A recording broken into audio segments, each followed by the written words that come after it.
Hello and welcome to this week's episode of They've Been Doing It All Day, Sir. I'm Ben. And I'm Chris. Some big changes for the Maroons ahead of Game 2, and my word, it is difficult being a Manly supporter. Let's get stuck in. How was your long weekend, lad? Yeah, not too bad, actually. Do you know one thing that, as a British man in Australia, that people comment on quite a lot? When I say it's freezing over here, and they go, oh, you should be used to it by now. I don't care what anyone says. In the depths of the winter, Australia, I swear, is colder than England. Yeah. I think you made a good point about it, though, the other week, that you never have any reprieve from it. Yeah. You are just constantly in the cold. You get back, like, it's freezing outside. You go into a house, it's freezing. It's freezing in the flat. Like, you just never escape it. The houses aren't designed for it. There's no insulation. There's no, I mean, understandably, in the summer, you don't want insulation, but there's no escape, and you're under the duvet and blanket in the evening, and you get up to go to the toilet, and you're just freezing cold instantly. And look, it's 9 degrees. It's not freezing, but comparatively to like the weather outside, like even when it's windy, breezy, there's just no escape from it. Well, I remember when I was in a previous job, and I'd be starting work at 6 o'clock in the morning, and I'd be working from home in our flat. I can see my own breath in front of me. That's how cold it was in the flat. Yeah. You try and get a cheap heater, but it just doesn't do anything. I genuinely thought when I moved over here, I'd never have to wear a hoodie again. Yeah. Like, never a coat.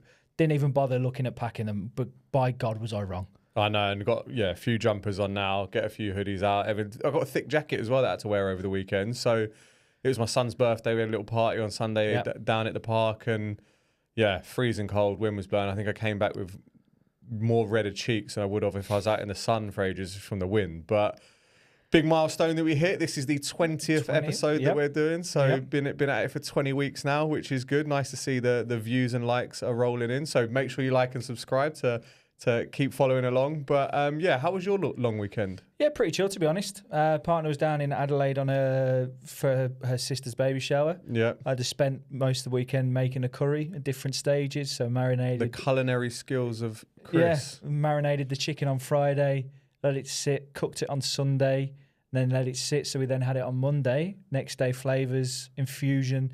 Made some garlic naan breads as well. Went down an absolute treat. Curries are one of the there's quite a lot of things, but any kind of meat base, I suppose. But curries are one of the best things to eat the day, like after a few days where they've just allowed the spices to soak in. A lot of spice food. So if you ever make a chili con carne, that's always unreal the next day. Yeah. Any like fajita mix is always unreal the next day. Yeah. The only issue is your clothes stink of it. That is also true. Like every door was shut when I was when I was cooking the curry, just to make sure it didn't seep into the clothing. But no, other than that, pretty quiet one. Yeah, decent. Well, let's get stuck into it. Got a lot to get through. Let's kick off with our performance of the round. Who you gone with this week as your performance? I've gone the Dolphins. Yeah. They just looked on fire, and we've discussed previously about them being a sleeping giant. And you've mentioned a number of times about them being how much the floods at the start of the season did affect them and the travel that they did have to go through. But by God, they look sharp. Herbie Farnworth looks on another planet at the moment. And to do it against that Dragons team as well, who we've been saying have been on the up and they've looked a lot stronger team. And then they've come up against them. Katoa had an absolutely incredible game as well. And then they've come up against the Dolphins team that's made the Dragons look like wooden spooners. Yeah. You said Dragons, you meant you said Dolphins, you meant Dragons for the wooden spooners. Oh, yes, sorry, I do. Yes, I do follow. It makes the Dragons look like wooden spooners. But mine, I've gone with Mr. Milestone man himself, Josh Papali'i, Canberra Raiders, most appearances. Yeah. And then to top off his performance as well, gets 2 tries. And then part of me thinks this was so disrespectful, allowing him to take the kick. But do you know what? In a Milestone game, they're winning it by a significant margin, allowing him to take the conversion, and he slotted it. Yeah, with that, if he'd have just trickled it along the floor and it would have got nowhere near, I would have gone, yeah, that's a bit disrespectful. Yeah, true. But he stands up and he slots it. And it wasn't the first time I think he's done it. I think they were said in commentary he was 0-2 in conversions, so it wasn't the first time he tried to kick one. He must have practiced it then. He slotted it. He must have been given the heads up, like, look, you might get a conversion here if you don't score. But to score 2 tries, convert, and I think, 316, 17 appearances or something like that he's made. It's an incredible career. Who knows what's next for him? His contract's up at the end of the year. Probably go over, earn some cash in the Super League or something, and then come back. But who have you gone for flop of the round? So I originally went for Clayton Fa'alalo on this until we had a little conversation beforehand, and you said take off your maroon tinted glasses with it a little bit. Yeah. The reason why I was going for it because one of the Newcastle Knights tries, he just stood on a high ball and just didn't compete, and you get told at a very early age in any sport you're playing in the back three, you need to be competing. Yeah. But I then took my maroon tinted glasses off, and to the flip side of my performance of the round, my flop of the round are the Dragons. Yeah. Purely because of what I previously said, they've been on the up. They have looked like a solid defensively team as well as a solid team, and with Christian Tubolotto back as well. He did go off injured though, so I think he's re-aggravated that hamstring injury, which is a shame. But like I said, that was a spoon-worthy performance by them. They didn't look great. They didn't look great at all. I've actually gone not necessarily with a player or a team. I've gone with a coach. Adam O'Brien. Yes, the Newcastle Knights were victorious. They came back and they beat the Manly Sea Eagles. But for me, coming out after a game but saying that your fans don't know footy is very condescending. And then he tried to retract on it the next day. But for a man that's significantly under pressure to come out and say that about your home fans and then try and claw some kind of respect back, I think he is walking a very tight rope. There's no way that he's going to get the support of the fans should his neck be on the line, which, all right, they've beaten Manly, and we'll cover that in a minute. But I think it's a very stupid choice of words. Defense mode, maybe. But as a head coach, you've really got to think about how you're building relationships with the fans and trying to build their trust. And that certainly isn't a way of going about it. But yeah, mine's Adam O'Brien. I probably could have picked Manly, to be honest. But again, maroon tinted glasses around. Was it that bad? I'm not too sure. Maybe just a lapse of concentration. But let's kick off with some fixtures. Yep. We're going to go straight into the Broncos Titans game because Reece Walsh coming back. What were your opinions of that? I think on his day, he's arguably one of the best attacking fullbacks in the league. Yeah. Defensively, still some very big question marks around him personally. There was a couple of, I think there was one of the Titans, he didn't have to do much defensively, but there was one Titans try where, again, he overran the ball, and they were able just to stroll past him, and he just wasn't anywhere to be seen. And it's not the first time it's happened to him. We've discussed previously about him shying away from high kicks and little things like that. I was having a thought about this, whether they could add some sort of rotation into their defence where they have Cobbo drop back. Well, he wasn't even on there. He wasn't even in there. And the guy that came on scored, 2 tries as well? So unless they have one of their wingers drop back into that full-back position during the defensive sets, and then let Walsh join from full-back, because he does add so much more in the attack. His pace. He does. And his step. I'll give him credit. Good. Hell of a step on him. And the way he just cut through that line, sidestep, and then he goes down with his knee again, and you're like, oh no, is he in trouble here? Seemingly then sprints after the ball, scores 2 tries after that. So, yeah, Broncos walking away 44-14 victors in that game in the Queensland Derby. But one of the reasons why I wanted to touch on this game first as well, how fresh did the Brisbane Broncos look in that jersey? I love a blackout jersey. I think it's some of the best things in sport is a proper blackout jersey. looks so good. We discussed that it would have been unreal if they were told to wear black boots as well. Yeah. Just like the All Blacks do during the World Cup. I think a lot. Do you know what? I noticed after you said that, I looked. A lot of them did, Yeah. and it was Adam Reynolds again who was playing his 300th game. Like fair play, tip your hat to that.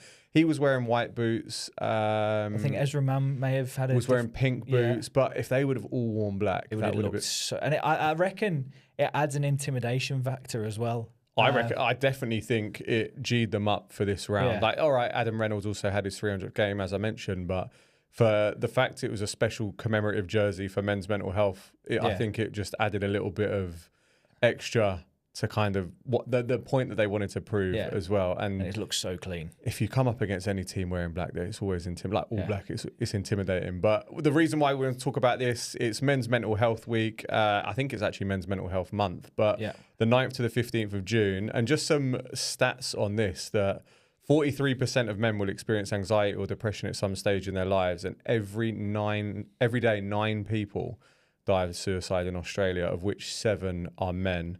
I think men are doing a better job of talking about how they're feeling, but there's still a bit of a stigma around kind of men's mental health and talking about it. So I thought it'd be a good opportunity now to kind of talk about maybe our struggles or things that we thought about with regards to moving Australia. So yeah, how have you been since moving to Australia in a new country? Genuinely, like on a general consensus, like pretty decent. Yeah.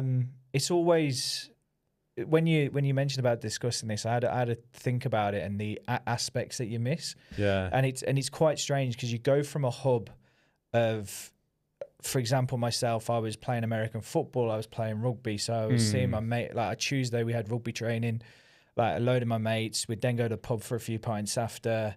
Then on sort of a Saturday, American football started to creep in. It'd be very similar basis. We were just going to the rugby with mates. I had family quite close by. You have all that, and then it's gone. It's gone.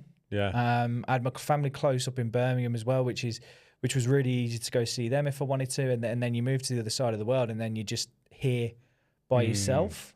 It is difficult, and you have to throw yourself into things, and it can be sometimes you are sat there going, oh God, what have I done? Yeah. But you just have to throw yourself into stuff. I was so lucky my partner's family were there to help, and were fantastic in it, sort of accepting me here and things like that. But you know, you do have your little wobbles about it, but you can just crack on, and it over time it just seems easier. What about yourself? Do you know what? When I put in like let's have a conversation about this, I thought like I don't know what to talk about, what to open up about, but like this is something I potentially have struggled with throughout my life. Like there is a case of different points, like and they do say like our mental health doesn't discriminate from anyone and stuff like that. But one of the biggest initial struggles I had was coming back from injury, like blowing out my ACL and being away from sport. Like even though we were only playing at an amateur level, something that you dedicate so much of your time to, and that you were kind of injured. I was injured for an extended period of time. I got really down during my recovery from that, to a point where I went to see the specialist who sorted my knee out, who reconstructed my knee, and he was like, rank yourself on a well-being scale of 0 to 100. And I think I put something like 12. And he was like, okay, we need to address this. Why are you feeling like that? And I didn't feel like I was making the recovery that I should with the support that I had. So he then changed up my rehab and stuff like that. But like then I got better, improved both physically and mentally. Like I felt like that strength, I could have confidence in my leg again. But the second time I then felt it was giving up sport, like realizing like I'm a bit older than you. So I'm at the point in which my body has given up, and I've, I don't want to use the word retired, but retired from playing competitive sport. And that having a sense of purpose, like I've gone from being surrounded by mates where I've been going to war, going to battle, like you call it, whatever you want, but to all of a sudden having nothing. And I felt like I lost my sense of purpose when it come to my identity in relation to, I used to be really strong, really physical, used to be able to take my aggression out on people, go out on the field and kind of hit people and stuff like that. And then all of a sudden it's like, what do I do? I feel like I'm getting weaker. I feel like I've got no purpose, no sense of identity. And then couple that on top of moving to Australia. Yeah. Like I didn't really struggle when I came over, but it was a case of sense of purpose in life. Like I didn't know what to do. I didn't know whether I was in the right career, whether I was enjoying what I was doing, what I wanted to move on to, like all that sort of stuff. So it's certainly something that I've had to focus on, and I can feel myself sometimes slipping into like worries because of having a family and stuff like that.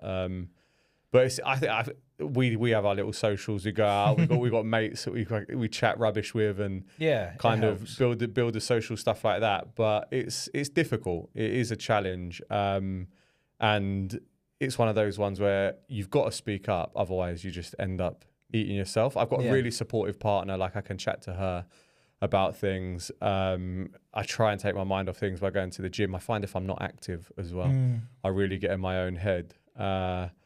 But yeah, face some challenges with that, and it's definitely an ongoing. I wouldn't say battle because I don't feel like I'm in a position where I don't know. Like there's no, what is it I said earlier? Like mental health doesn't discriminate, but it's always important that you're able to have conversations. I think an important thing to point out is there are websites out there are services out there like ruok.org.au on where people can go to get help. And I'll happily admit, like I have spoken to people before, like professional help around this. So it's important to speak out, but linking, I know I've gone off on a tangent there and kind of rambled for a bit, but bringing it back to the Broncos jersey, I think it's done massive things to highlight that it's important for men to speak up, not just athletes, but any men in life, and like really feel confident and comfortable that you're in a supportive space with mates and stuff like that where you can speak up. So I don't know, like if anyone wants to reach out, wants to just chat rubbish to random strangers and see if we can help out in any way, shape or form, like just send us a message because it's important that you speak up before. And one of the things as well is that what I've found is because no one, like sometimes people don't speak to their friends about it. They don't understand how common it actually is. So you feel like you sat there by yourself and you're the only one going through it. But if you just had a conversation with someone, you'd understand, have a conversation with one of mates, you'll understand they've probably gone through something extremely similar. And you're not alone when it comes to this sort of thing. And I think that's one of the big things is people and men in general just need to understand is that they're not alone going through these sort of things. Or, as you say, there is help. And you probably are surrounded by people who have gone through it. So just, as you say, before it gets too severe, always just try and have those conversations. Do you know, I remember a situation when I was younger, and this is mad, and it's just, I don't know why this is just coming to my head, but I was on a train going to work, and like I would just say there, like, yeah, I've suffered bouts of like depression or been being low, as I'd say, but the anxiety side of things I've never really thought of. And do you know, like there's sometimes when I'm in crowded situations, and I'm warming up, I've got to escape. Like, and I didn't realize what it was. Like I remember being on a train going into London in a confined packed space, and I couldn't escape the heat, and I was just like getting more and more anxious because train cancellations in London are frequent. And I was like, I've got to escape from this train. And this overwhelming feeling inside me was like, I've got to get off. And I started shaking, and I didn't know what it was at the time. And like, when you reflect back on it, and like you see some of the stuff that I've read up about, I was like, wow, that might have been like an anxiety attack or something like that. So, I mean, talking about things has massively helped. So yeah, that's good. Anyone out there that needs to chat or anything, just reach out to a mate, reach out to someone and go for a beer. It's probably the best way. Go for a beer, have a chat and move on with things. But yeah, well, felt like we got a bit. No, it's what it does feel like a bit of a sort of a somber, sort of more of a somber. Yeah, sorry, thank you. Somber start to our usually upbeat podcast, but it's important to talk about. It is important. It's an important topic, and that's why we're doing this. Is we said from the start it was about like sort of trying to connect with people, not just from a sporting point of view, but for anyone who's moved country. It's hopefully they feel a bit of sort of similarity in it, and go, oh, actually, again, I wasn't the only person that went through it. Yeah, well, I don't want to make it a jovial thing, but talking of experiences that could potentially lead you to not feeling too great, we took the 2-hour trip on Thursday night to the McDonald Jones Stadium. Yes, yes, we did. My word, I wish we didn't. But anyway, I digress. So, Manly, what was it, 26-20? Newcastle Knights beat the Manly Seagulls 26 points to 20. Manly seemingly 26-22. 26-22. Yeah. Manly seemingly cruising In the first at half time. Yeah. Where did it go wrong? I think it was. So we had a very in-depth conversation on the 2-hour drive home about it, and we also stopped at some random McDonald's in a place. What was it called, Morissette or something like that? It's really interesting, but a bit of a rogue area. Yeah. And I think it was one of those where we're on the sort of the lull of for fuck's sake, lost again from a winning position, because it's not the first time it's happened. This heads were fully gone, and we were few. And again, I was just like, I just realised how much I love but hate going to away games, because I'm just surrounded by fans home fans, and it just does my head in. It's regardless, even if I've got my own away end, it does my head in. But sitting back a little bit, taking the maroon glasses off again and analysing it from a perspective of losing your fullback to a HIA within 5-10 minutes or however early I watched it was. that back yesterday. It's an accident. It's fully an accident. But it didn't help that he had whoever it was diving on top of him as they both dive for the ball. Like he smacked his head on the floor. He went onto the ball in the wrong angle as well. Instead of a sort of but anyway, I digress. But then having a second rower play centre for the rest of the game, it's always going to open up. And we've said Ben is a second rower in his own right. Yeah. But as soon as he gets moved to centre, his pace just really lets him down. Showed against the Cowboys. And this is what happened against the Knights. One thing I didn't get is Tommy Talau. Like, I've watched it back. How did he show signs after they scored over in the corner? I think it was Gagai that scored over in the corner, and he apparently received a boot to the chin. From what I saw, he showed no signs of any... Could just be it's just surely head contact. It was independent doctor that called him off, and then that leads to Corey Waddell having to go to the other centre, and you're left with at centre, 2 second row / prop centres, and I don't know. I question.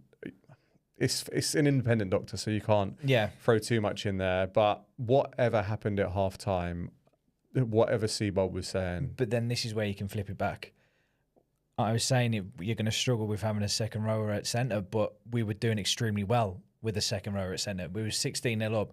We were attacking their left edge and ripping them open to bits. If Saab was playing, we said if Saab was playing, I reckon he would have had a couple of tries, because there was a lot of time. Falalo was getting free, but he just didn't have the pace to get away. And second half, they've come out. To be fair to the Knights, they've obviously assessed the situation. I think they changed over their edges as well and changed over their wingers and their different matchups, and they just dominated. They did this thing as well. I noticed because we were quite high up, we could see, but whenever we were whipping the ball out left, whenever the second receiver got it, whether it was DC or Brooks, they just shot their edge man in, and it's like we then went, oh, what do? We can't get the ball out wide as quick as we want, and they slowed things down. We just looked a different team in the second half. Yeah, and we don't. Sipley was brilliant coming off the bench. He was. He's the only one that really had an impact in gaining meters. But yeah, again, there was just no adjustment to what was happening, and that comes from a coach. I'm sorry, but you've got a coach up in a box in a high position, seeing the exact same things we were seeing.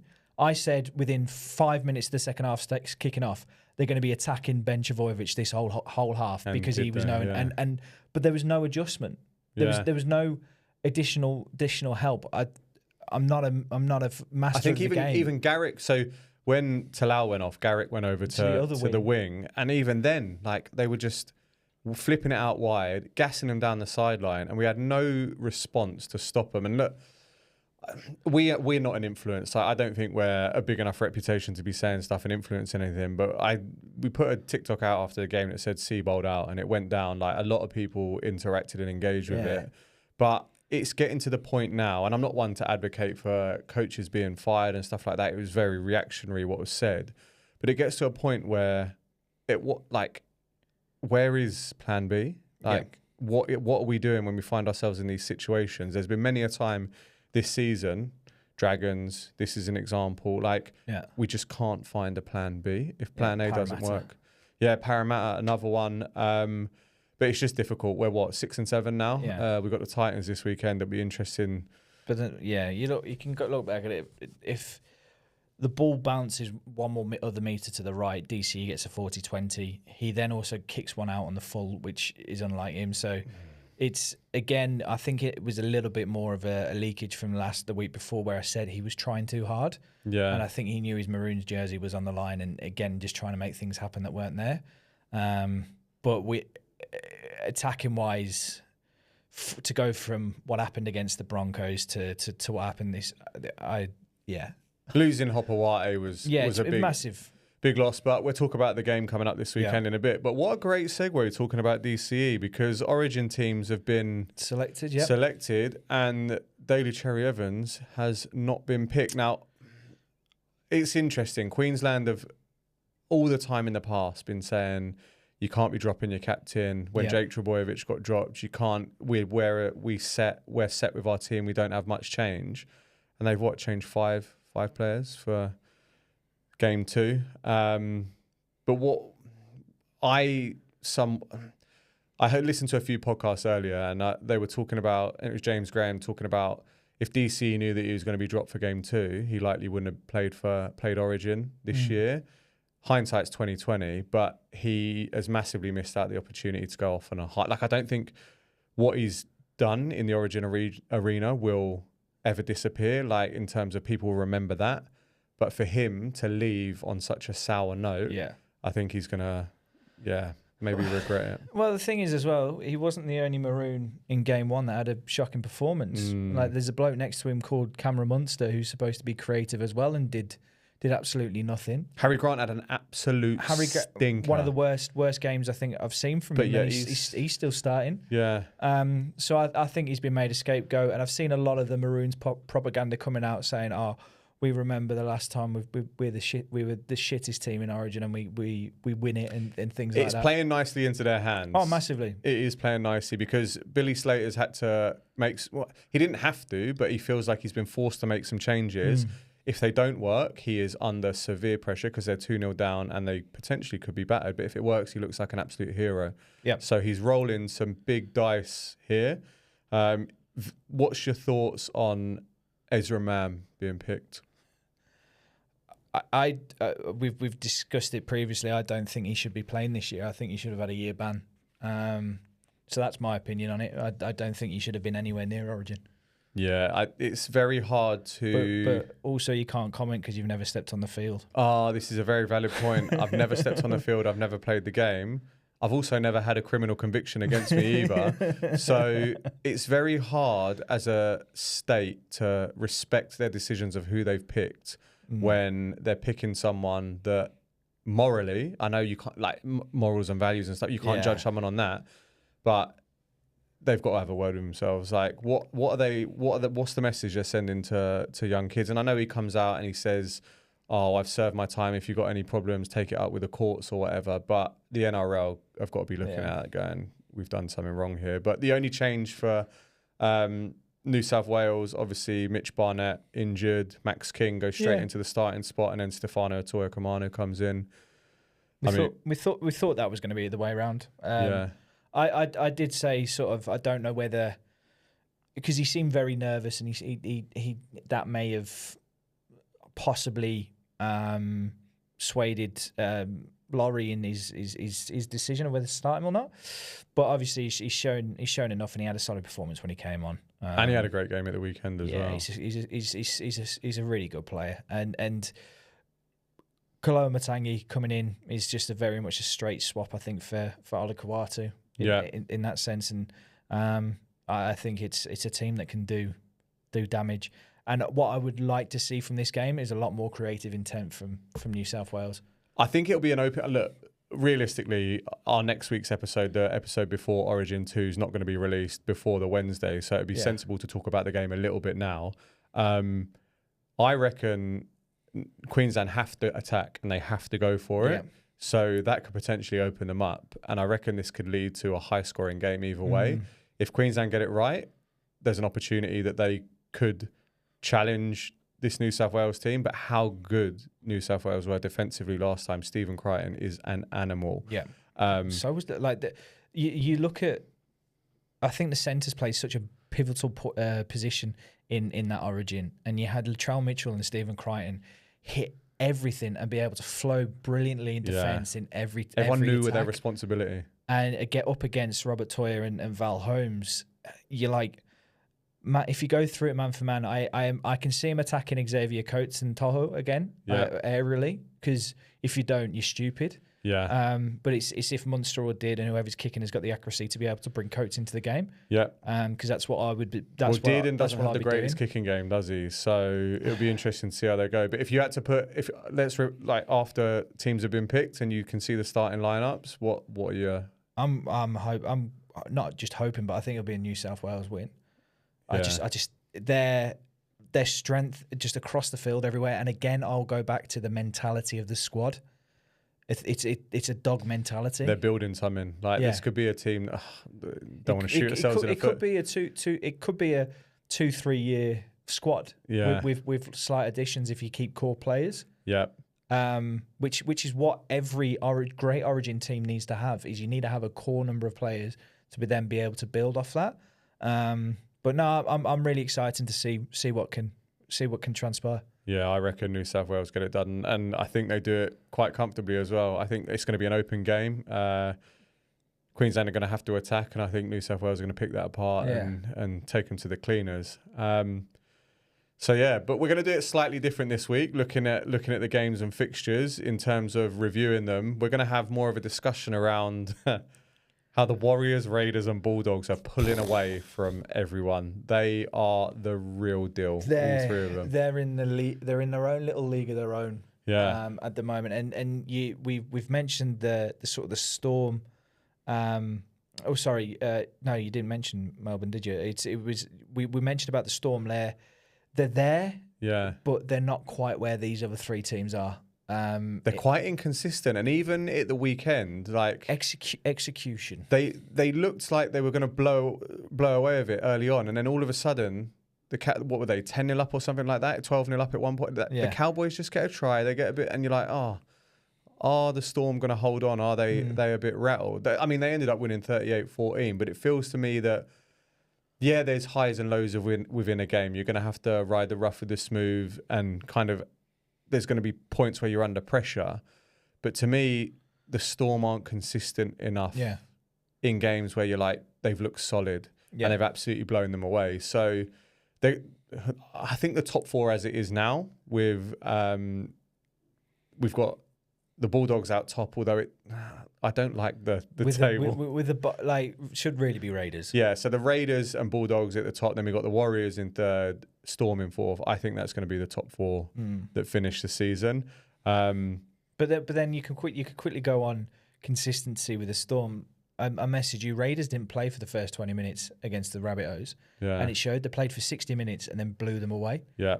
And it was for that 60 minutes, the Rabbitohs just didn't have an answer. It was the relentless mentality of the Raiders. They were just constantly piling pressure on. And I think I remember seeing actually like Tom Starling was just pointing at people. Like he was pointing at people like, we're attacking there. Then you just offload into the big bodies in the middle and they're just wearing them out. And eventually that took its toll. They have lost Tamale though for 3 months. He that looked painful. Dislocated his kneecap and he's got to have surgery to like hold it back into place. So he's out, they reckon 3 to 5 months. They're hoping that he's going to be back for the rest of the season. But even when he went off, they looked pretty comfortable. Ethan Strange, what a boy as well. What a performance from him. They just look good all round. They're a well-rounded team who just dogs. Like they get work done, they get work rate, they get through it. And this scoreline was I mean, they blew them away, 36-12 in the end. I think it reflected the you look at the whole game you look at the game as a whole. I think it very much reflected it. If the Raiders had just nipped to win, I think you could have felt very harsh on the Rabbitohs, but the Rabbitohs just didn't have anything. They didn't, and the other team that fits in the top three, the Warriors. One of my concerns about them was I've always been concerned about points that they can put on teams. Yeah. Last week they played the Rabbitohs and stuck 30 odd on them. This week they've stuck the Sharks and put 40 on them. I've been doubtful of whether they've been able to do it. We both have, but now they've shown it. I'm like, we've got to start taking them seriously. Defensively solid. I think, as you say, the close games they were winning, like with the negative, their points difference now is going to be completely different to what it was. I think it was plus 1 or 2 the other week. Yeah, it's now just if I quickly look, it's 35. Yeah, within 2 weeks, it's just shot 33 more point difference. Yeah. It's even though it's still not as big as the ones around it, they are now showing what they can do in the comp, and they are a seriously scary team. All their attacking threats are starting to click, and all right, they might be hitting form mid-season, but if they can carry this towards the end of the season, be interesting to see how they're performing at the back end. But got to start taking them seriously. And then on the flip of that, like the Sharks were looking good at the start of the season, and then all of a sudden they've just fallen off, and it's the same old Sharks, like same old Sharks. They go through a patch of looking good, looking bad. Yeah. I mean, look, I think they'll make the 8, but I don't think they're going to be causing anyone troubles when it comes to. I mean, you watch. They'll play Manly in the finals or something, and then. Well, Manly have to get there first. Well, yeah, but to me, Sharks ain't really on it. But if we're talking about teams that are, you mentioned them earlier. You touched on kind of the performance of the round. The Dolphins, dark horses. Massively. I was having a chat with one of our friends a few weeks ago, and he was like, "Oh, who outside the 8 would you say are going to be in there?" And I was like, Parramatta have got a good chance. I still think there is something they're building, but the Dolphins was also another team that I brought up, and when they're just attacking a 10, and they're just a different team to who they were 4 or 5 games previous. Yeah, and they're really starting to show and starting to click, and it's you get excited watching them. You're like, fuck, this is unreal. And Katoa, like, I think he's starting to really find his feet now within this squad. He's been with them for 3 years. He's the system that Christian Wolf was brought in. He's starting to kind of get everything clicking into gear. But another person that, they've got so many people that stand out. Herbie Farnworth is scored 7 games in a row or something like that. But Bostock on the wing, the way he jumped up for that ball over, I don't even know who it was, I can't remember, but he's literally floated in midair, used his knee. It's like a mark in AFL. I don't know much about AFL, but one thing I do know is they use the knees in the back to get up. He's caught that, and he's like floated in the air and then gone down and scored, and they've absolutely torn them apart. I think the Dolphins are one of those dark horses that do you know what? They could cause some trouble. They could finish like just outside the 4. Yeah. And then you wouldn't want to get them in a one-off. No. Because they've, what's their last two scores been? They put 56 on the Dragons this week, and then last week they put, they were on a bye last week. Their game the week before, they stuck 44 on the Bulldogs. So they scored 100 points in 2 games. In 2 games. And 44 on the Bulldogs as well. Like, granted, they lost their origin players, but still, that's no mean feat considering they've got. I feel the Bulldogs have got one of the best defences in the league. Yeah, completely agree. It's going to be, and the league is so tight at the moment as well. Like you've got the Titans and the Eels like bottom on 10 points, 4 points just outside the 8. It's bonkers how tight this competition is. And my mate has been banging on about the Panthers, and he's been weekly updating me. Oh, Panthers are just 2 points away from 7th now. And I'm just like, yes, I know, but... what did you think of their performance against the Tigers? Obviously, they knocked them over, 18-10? But what were your thoughts on it? Not convincing again. Like, this is like they're winning ugly games, and a sign of a fantastic team is they win ugly at times, and they just get the wins. I I thought the Tigers got the better of them for a significant portion of the game. Again, like the Eels the week before. Yeah. They just didn't have the clinical enough finishes in them to beat them. It wasn't 18-10. It was because was it Mitch Kenny who made the? It was Scotty Sorensen made a tackle. Sorry, it's Scotty Sorensen or Mitch Kenny that made the last ditch tackle. It was 18-14 on the goal line at the end. And I mean, I've seen videos and some people are saying it should have been a hip drop, but his hip doesn't go near his body. It goes. How else is he meant to tackle? But he scores that on fifth. It's great effort from him, running back after a kick. But they score that and they lose the game. But now they're losing all of their Origin players again. They're on a bye, which I suppose is quite lucky. So they're going to get 2 points. So they're going to be on the verge of top 8 anyway. I think the next Origin game they come up against the Warriors. So they can't get top 8 because Broncos are on the bye. And Dolphins are playing the Cowboys. So after this week, they won't be in the 8. No, but they'll be a point below it. Yeah. Well, depending on what Dolphins Cowboys is. But that's. Oh, actually, no. They could actually be. I do apologise. I'm trying to figure. No, if they win, then they'll get 2 points. If Cowboys lose, they're going to be in the 8. Which is mental, and we're saying that, and we've said that there's got to be a lot of things to go the Panthers' way. I want to. I want to sit on my stool and go, no chance for the Panthers. They're going to sneak in, aren't they? Yeah, they're going to sneak in. But my personal feeling, if they make it in the 8, it's not going to be the top 4. I don't think they've got enough to make the top 4. So it's going to be an away fixture again. Well, it might be. Is it home? The way that the 5th versus 8th works. Anyway, when they play someone in the top 4, if they win that game, I think they're going to come unstuck there because they're going to come up against a team that's got real good attack against their weaker defensive side of the ball.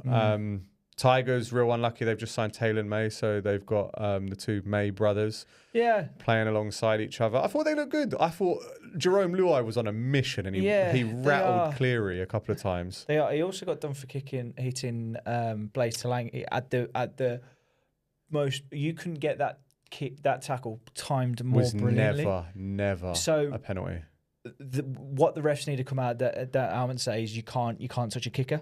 Yeah, because Kickow done it as well for the Bulldogs, and he got put in the bin. He got put in the bin because he attacked the leg. But what's he meant to do? He's not aiming for the leg when he's going for it. He's aiming past the body. Moses stuck his leg out, and I know they're protecting the kicker's leg, but it's true what you say. Yeah. You just can't chase down a kick. Like put it in black and white because if you slow that down, Luai hits him as he kicks the ball, which perfect time, perfect tackle, unreal. So it's. The ruling just needs to be better, and then we didn't really discuss about the Bulldogs Eels. Actually, we sort of quickly we went over that one. But going back to the kick out and just the Dogs in general, and Mr. Galvin coming on. It was written in the stars, right? A couple of things that were written in the stars this weekend: Josh Papali'i scoring on that appearance, and Lockie Galvin coming off the bench and scoring. He had a decent game, I thought, and you look at him after the game and you look at him during the celebrations, you can tell he's been there, 8 days, 10 days, and he's loving it already. Yeah. He's he looks like he feels like he knows he's made the right decision. Yeah.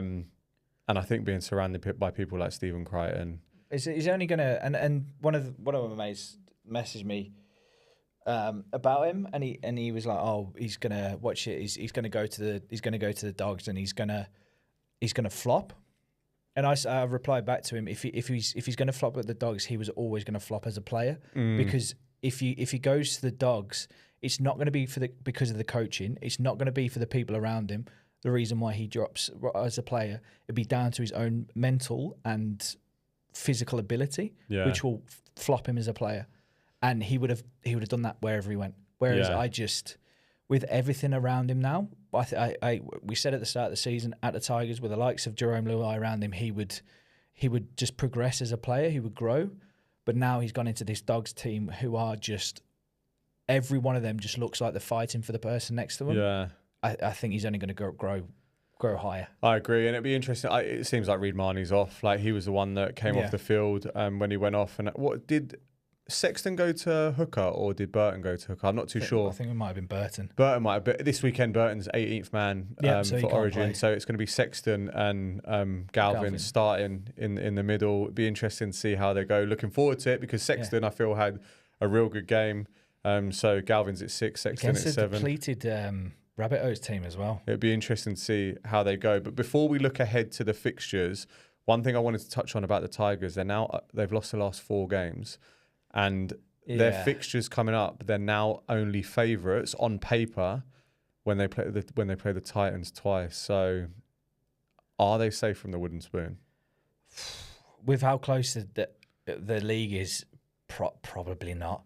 It's going to be a close one. It's like our opinion a couple of weeks ago was, they're safe as houses, and because of it, you're looking at it and it's changing so quickly, depending on what the Titans do and who they're playing this weekend.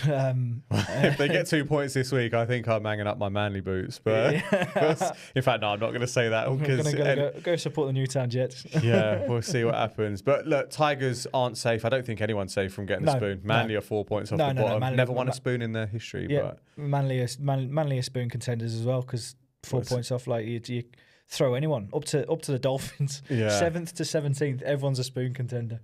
It's absolutely mad how close this competition is. It's crazy. But looking forward to round 15, how the weeks are absolutely flying by. Yep. Unbelievable. I was thinking about this as well. Next week we might do like a little mid-season review as well because there's only 5 fixtures to look over this week. So maybe give everyone a little bit of review of how they've gone. Not quite mid-season, just past mid-season. Yeah. Well, we'll do the old A, B, C, D. Yeah, the old report card, the school report. Or do we bring in the UK grading system? Level 9. Oh, the GCSEs, the exams in the UK. I think that would confuse. Oh, we could do a 1 to 10, I suppose. That's fine. We'll figure it out. But let's look at Thursday night.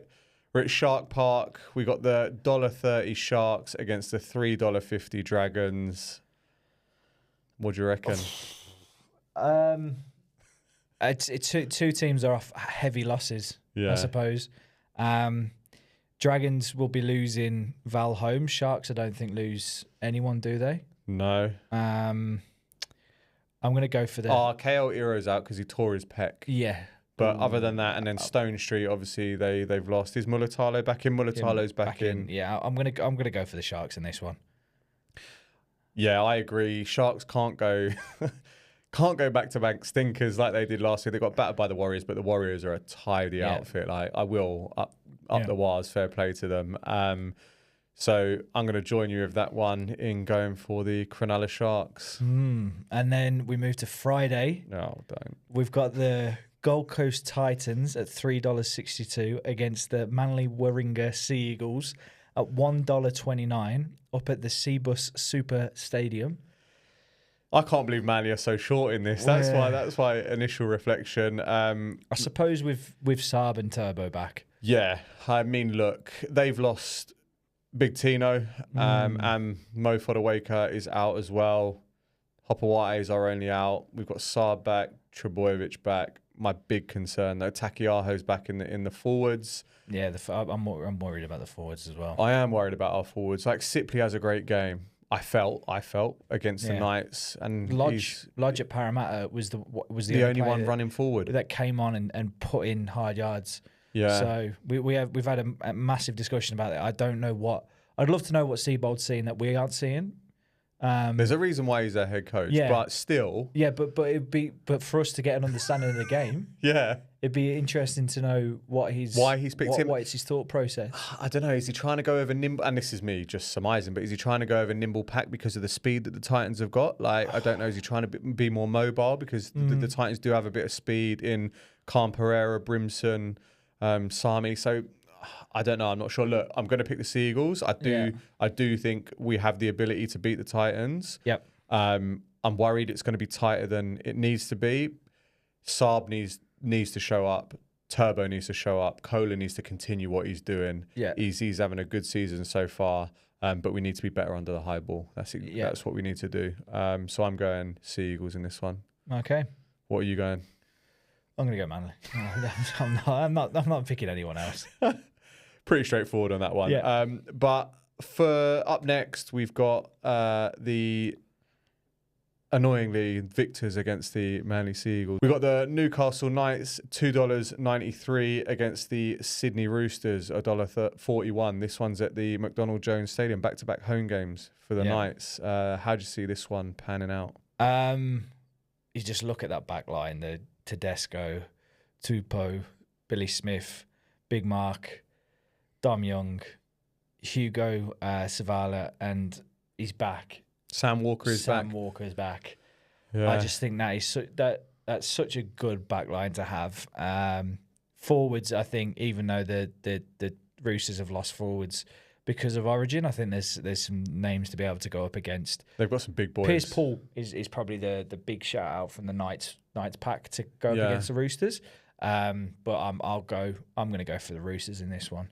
Yeah, the way Manly dismantled the Reggies. Newcastle in the first half last week, the Roosters haven't got a capitulation in them like Manly. I know they haven't had the greatest seasons, but I can't see the Roosters falling apart. Yes, they did against the Bulldogs. The Bulldogs came back, but we're talking about apples and oranges here. Like, the Knights and Bulldogs are two completely different teams. I know Jackson Hastings is back for Newcastle Knights. Bit of controversial pass for him, and he's been selected. So he's going to have a point to prove. But for me, the Knights without Ponga, who scored his first try. I didn't realise this. The try that he scored at the weekend was his first try of the season. Okay, lovely. Absolute nightmare. Anyway, but I'm gonna go for the Sydney Roosters in this one. Yeah, and the second game on Saturday, we're heading up north. We've got the Cowboys at $2.55 playing the Dolphins at $1.52 at the Queensland Country Bank Stadium in Townsville. Which way are you going? Dolphins. I can't see past the Dolphins after the points they put on the last few weeks. Cowboys have lost Jeremiah Nanai. Bateman's, I think he's injured or he got suspended for a high shot. Reece Robson's out. Cotter's out. Dearden's out. They've lost a lot of their decent players. For me, Dolphins, and I think they do this quite comfortably as well. Yeah. Like you look at where your creativity comes from your team. Yes, the Dolphins have lost the hammer, but they've still got Nikorima and Katoa in that creative halves position who have just been instrumental in this Dolphins resurgence. Yep. So I'm going to join you with the Dolphins on that one. And then the final game of the weekend, we've got the South Sydney Rabbitohs, $2.63 against the Canterbury Bankstown Bulldogs, $1.49. This one's out at the Accor. Don't quite think they're going to get the 65,000 that they got in the reverse fixture earlier this year, or the fixture at the week on Monday against the Eels. Who do you see winning this one? The dogs lost to the Dolphins in the last one, didn't it? Was that the Origin game? Yeah. This one could be closer than it could be a lot closer because you still have your likes of Alex Johns. You've got your Kolomatanga can still play. Jack White, and I don't think played last week, but he's definitely back this week. I'm going to go for the Dogs. I thought you were going to go for the Rabbitohs for a second. I nearly did. But I think that with Galvin coming in as his first start, I don't think it's too bad of a team to come up against than a Latrell Mitchell-less Rabbitohs. So I'm gonna go for the Dogs on this one. I look at this Dogs front forward pack: Curran, Manu, Saluka Fafita, who was a big boy at the weekend, who runs hard. Kick-Out, Jacob Preston, and Bailey Hayward. For me, that's too much for the Rabbitohs. And like you said, Galvin, Sexton, they're going to want to show that they can combine together. Still got Carraz on the wing. Sherry's playing well. Connor Tracy played his 100th game at the weekend and had a good game at fullback. Yeah, for me, Bulldogs get this one done. So let's see how we go. Only 5 fixtures this weekend, but some tasty matchups ahead of Origin. And then we got the cricket. Yeah. England against the West Indies. White ball resurgence. Harry Brook absolutely dominating the white ball game. England are 5-0 so far. 5-0. How good is that? Under his captaincy. Now, to me, we're only touched on this briefly, but it feels like Joss Butler, now he's had the pressure taken off of him of the captaincy. he's absolutely flying. In the last two games against the West Indies, scored 96 and 47. He's looked. I saw a stat the other day about the ramp shot, and I think he's played since, I think it was like 2022 or something like that in all formats. I think he's played 259 ramp shots, and the next person near him was sort of Ben Duckett on 160. Wowzers. It's almost worth sticking a geezer on the boundary behind. Just putting everyone just in there, like send your slips back to the boundary. Yeah. But no, it's been good. I think white ball cricket in England, as we discussed, was in a bit of a slump. Got Harry Brooks in as captain. Don't know whether he's actually doing much to anything tactically at the moment. I think the batting has really set the West Indies, and the West Indies aren't a team to turn your nose up at on the white ball. They are. Did you see their powerful boys? Last 3 overs in that second game? They stuck on like 50 odd runs in those last 3 overs. And England had to chase down 196. West Indies put 196 in 20 overs. England put on 199 in 18. Yeah, like it's the batting and it's just the confidence within that. And you can put similarities between Butler and Root. When Root lost changed to Stokes as captain, he had a bit more of resurgent in form, and I do think it massively helps. Yeah, I agree. And like Liam Dawson comes back after 3 years out of the international game, takes 4 for 20. It's nice to see another spinner come in. Like Adil Rashid was getting slapped around all over the place as well in a few patches in the game, the second game. But I think there's only 3 that are being played, and then we move on to the series against India, which will be a real good warm up for the Ashes. But things are looking good. England cricket, it'd be good to see how we go against India. But was there any Formula 1 this weekend? No Formula 1 this weekend. No Formula 1 this weekend, so we can't beat up on Max Verstappen and his terrible decisions. Which is a massive shame. But yeah, that's the end of another episode. Remember, it's always good to speak up, so speak to your mates if you ever feel that you need to. Reach out to us if you ever want to chat to some absolute randomers. But yeah, been a jam-packed one. Look forward to Origin next week, and we'll catch you in the next one. Thanks for listening.